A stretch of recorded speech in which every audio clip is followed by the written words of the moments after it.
Most people, when they hear the word blockchain, they don't understand. In this video and in lesson number 3, I want to break down what is the blockchain. Okay, I've taught thousands of people about crypto in a simple, practical way. And in this video, I want to break this down in this lesson for you. Okay, so what is it and how does it work? Now, it sounds like the most complicated thing in crypto, but it's actually just a very simple idea. Okay. Now, the problem that blockchain had to solve was simple. Without a bank in the middle, how do two strangers trust each other with money online? Just think about that for a second and how it was done before.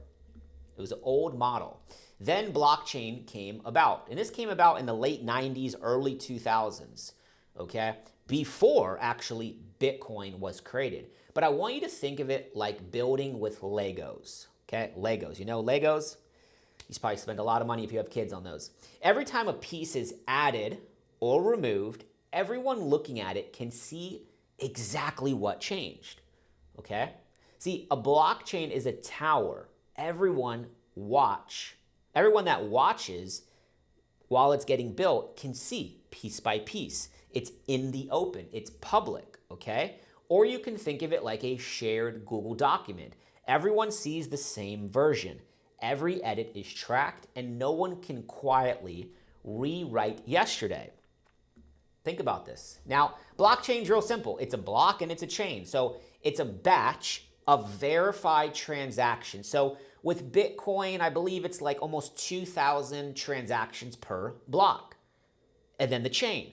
It's each new block is linked to the one before it. So every block will have a number. At one point, Bitcoin was block number 1, the Genesis block. Then block 2, block 3, and now we're in like the 900,000s, okay? So what does it actually look like? First transaction, block 1.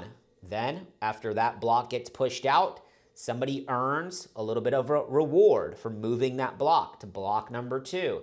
That's connected to block 3, and so on and so forth. That's the chain effect.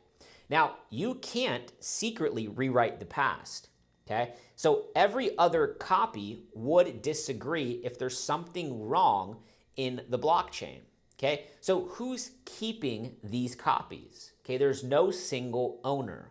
Everything is public, okay? It lies on the blockchain, okay?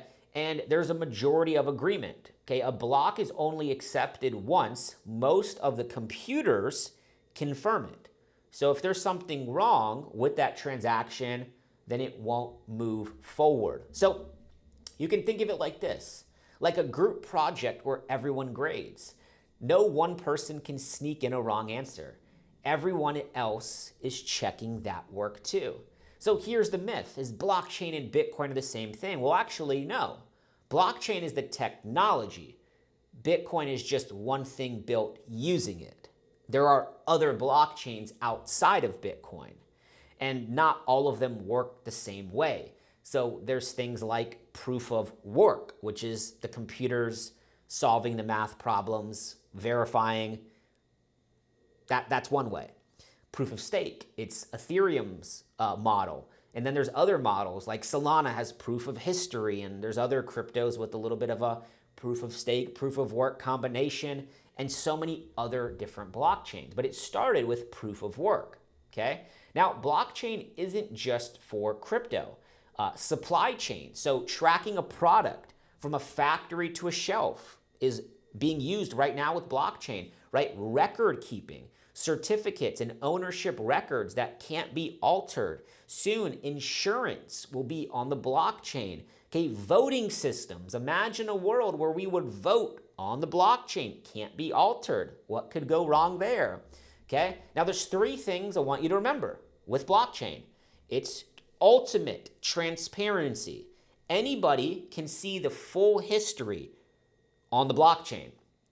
It's permanent. Once confirmed, it cannot be reversed.